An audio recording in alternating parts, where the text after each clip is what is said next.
Assalamualaikum warahmatullahi wabarakatuh.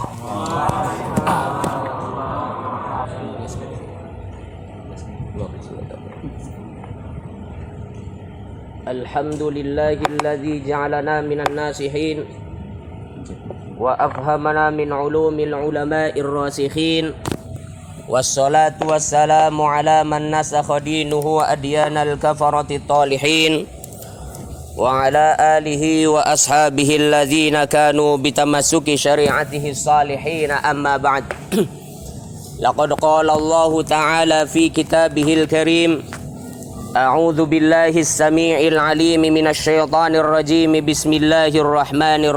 Udah keras kalau saya enggak bagian juga. Ya ayyuhalladzina amanu taqullaha wal tandur nafsum ma qaddamat lighad wattaqullaha innallaha khabirum bima ta'malun. Shadaqallahul azim. Yang saya hormati keluarga besar Dewan Kemakmuran Masjid Agung Sang Cipta Rasa Kota Cirebon, wabil khusus untuk Ustadz Ismail yang barusan sudah menyampaikan bagaimana sejarah daripada Masjid Agung Sang Cipta Rasa, yang disampaikan pula sebetulnya panjang sejarahnya, panjang ceritanya. Akan tetapi karena terbatasnya waktu, maka bersambunglah ceritanya. Betul Ustaz? Jadi kalau misalnya mau tahu cerita kelanjutannya, mungkin tahun depan anak-anak Insan Tama boleh hadir lagi ke sini tadi ya. Boleh. Yang saya hormati Ustadz Karebet yang saat ini membawa anak-anak Insan Tama ke bumi para wali, bumi Cirebon. Yang saya hormati seluruh Dewan Guru, Ustadz Rian, ahlan wa sahlan kepada semuanya bihudurikum.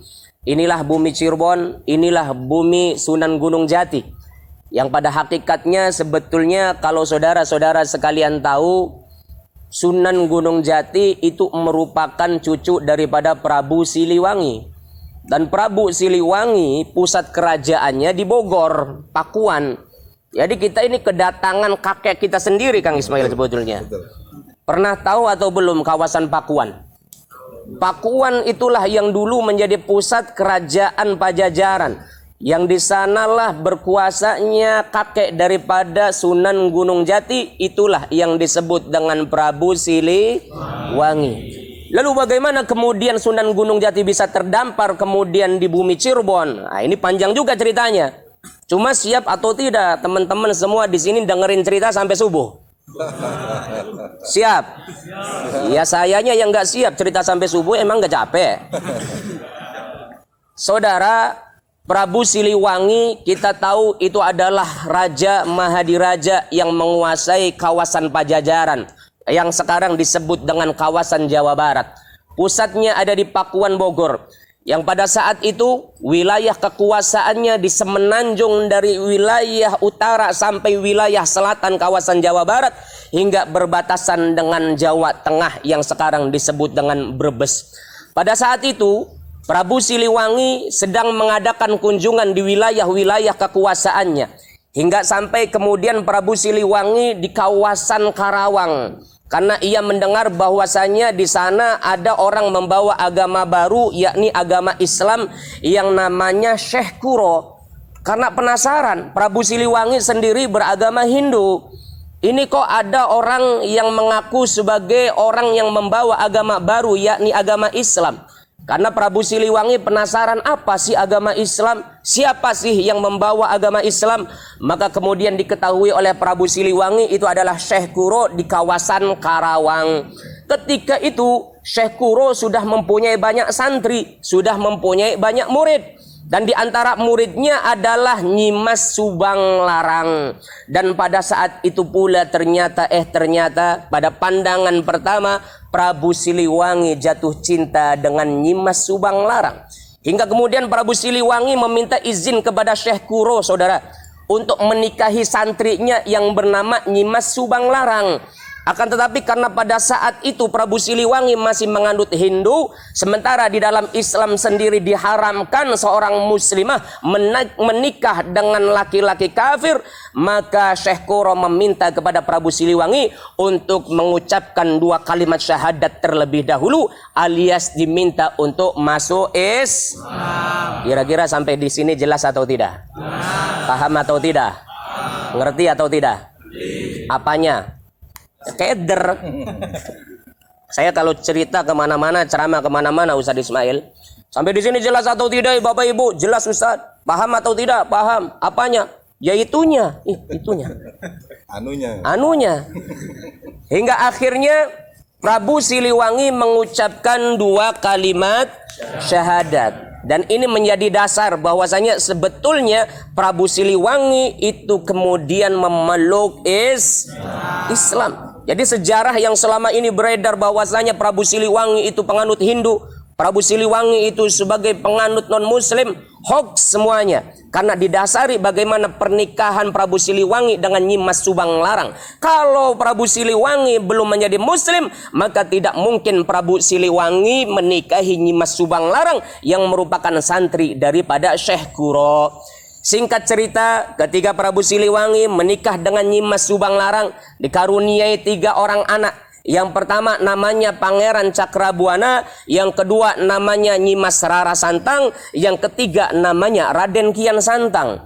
Hingga kemudian saudara, Nyi Mas Subang Larang dalam perjalanan dari Karawang, Cirebon, Bogor, Bandung dan lain sebagainya, maka kemudian Nyi Mas Subang Larang ini meninggal di kawasan Subang, makalah disebut dengan Nyi Mas Subang Larang. Ninggalnya OTW ketika dalam perjalanan silaturahmi ke gurunya yakni Syekh Kuro di Karawang. Tepatnya di mana? Di kawasan Subang, maka disebut Nyi Mas Subang Larang.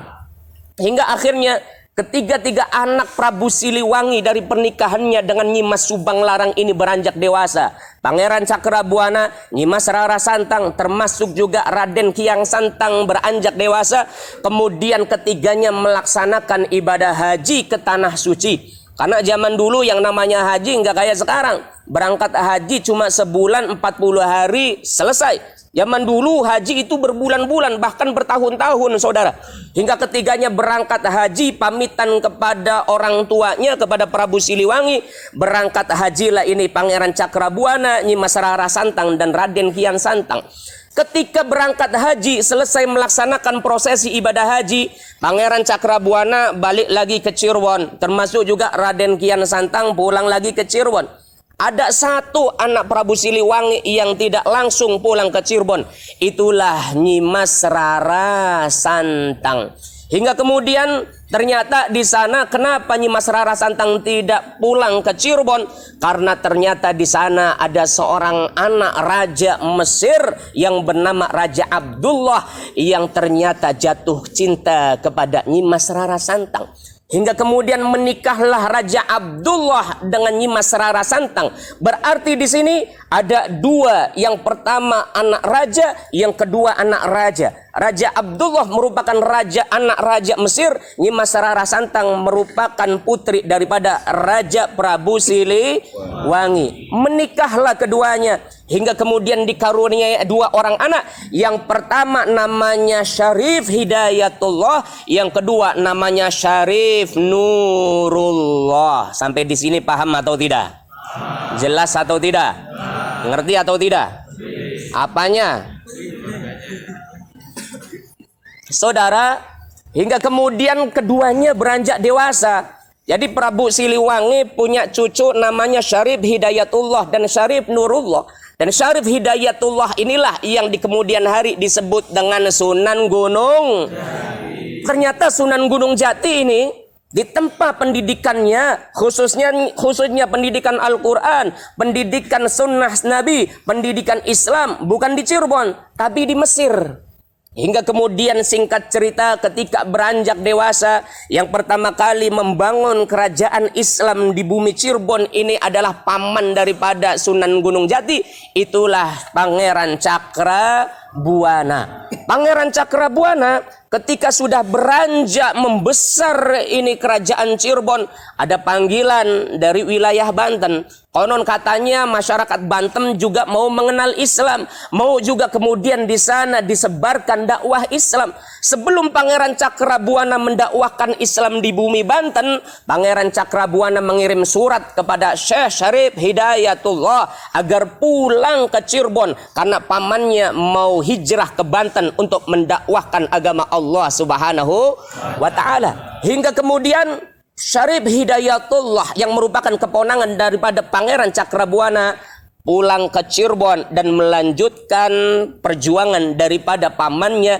yakni Pangeran Cakrabuana, menyebarkan Islam di tengah-tengah umat, di tengah-tengah yang pada saat itu disebut dengan orang-orang jahiliyah yang jauh dari kebenaran Islam, yang penuh dengan kesyirikan, yang penuh dengan khurafat, yang penuh dengan tahayul. Ikhwah fillah yang dimuliakan Allah, hingga saat ini kita lihat inilah salah satu di antara peninggalan daripada Syekh Syarif Hidayatullah. Ada pelajaran penting dari kisah ini. Kisahnya sebetulnya panjang, cuma biasanya walaupun panjang dilihatnya intinya saja. Kayak kita ngelihat film apa itu kan paling yang dilihat trailernya aja. Oh mengkonon, ya wis. Makanya bioskop sekarang nggak laku, yang laku YouTube. Saudara, pelajaran apa yang bisa kita ambil dari kisah para wali khususnya Syekh Syarif Hidayatullah? Yang pertama, saya mau tanya, kira-kira Syekh Syarif Hidayatullah atau Sunan Gunung Jati anaknya orang kaya atau anaknya orang miskin? Anaknya orang kaya atau anaknya orang miskin? Orang kaya. Kenapa? Karena ia merupakan cucu daripada Prabu Siliwangi. Ia mempunyai kekayaan, bahkan ia mempunyai kekuasaan, mempunyai tahta. Maka apa pelajaran yang bisa kita ambil dari sini? Kalau ada di antara kita yang merasa diri kita sebagai anak orang kaya, terlebih lagi anak orang-orang yang mempunyai pangkat dan kedudukan, maka manfaatkanlah posisi kalian semua untuk menolong agama Allah Subhanahu wa ta'ala. Buat apa kaya tapi kekayaan kita tidak untuk menolong agama Allah? Buat hura-hura, buat iklan-iklan yang nggak jelas, buat traveling-traveling yang tidak ada manfaat. Kalau kita menjadi orang kaya, kita keturunan orang yang berharta, gunakanlah itu semua untuk mendakwahkan kebenaran, mendakwahkan agama Allah Subhanahu wa ta'ala. Sebagaimana Syekh Syarif Hidayatullah. Syekh Syarif Hidayatullah menjadi tauladan bagi kita, bahwasanya ketika seseorang mempunyai kesempatan, terlebih lagi ia merupakan keturunan orang kaya yang mempunyai pangkat dan kedudukan, maka pada saat itu pula ia mempunyai kesempatan untuk dijadikan semuanya itu menolong kebenaran, menolong agama Allah Subhanahu wa ta'ala. Maka orang cukup dikatakan sebagai orang bodoh apabila ia kaya raya akan tetapi tidak digunakan untuk mensyiarkan agama Allah kekayaannya.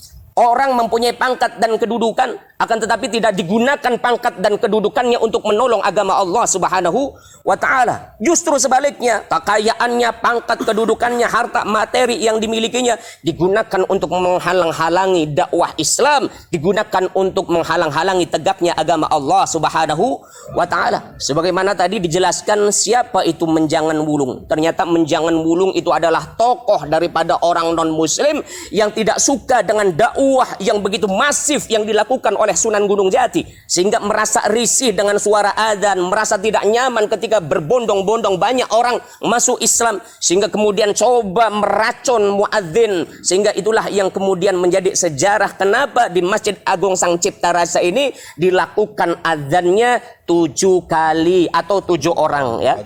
Itu kalau Jumatan aja ya. Jumatan sekarang. Kalau sholat 5 waktu tidak. Saudara, ini pelajaran.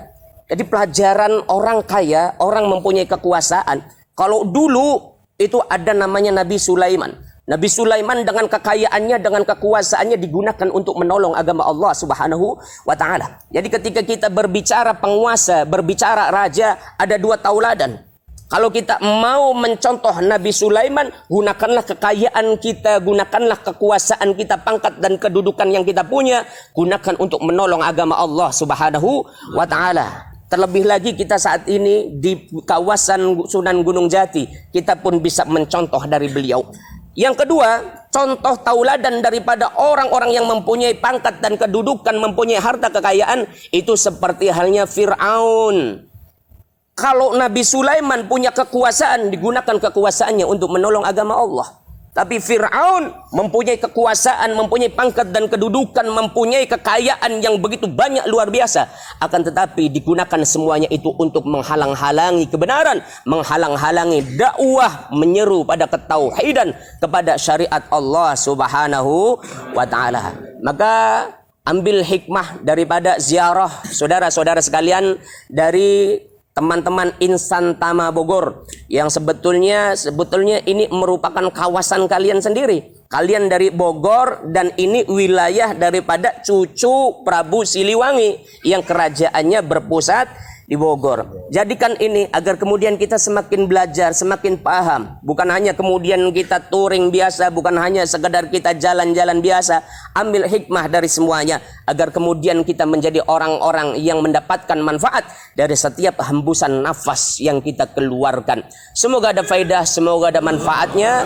Kurang lebihnya mohon maaf. Da'wahum fiha subhanakallahumma wa tahiyyatuhum fiha salam wa akhiru da'wahum alhamdulillahi rabbil alamin wal afu minkum. Wassalamualaikum warahmatullahi wabarakatuh. Waalaikumsalam.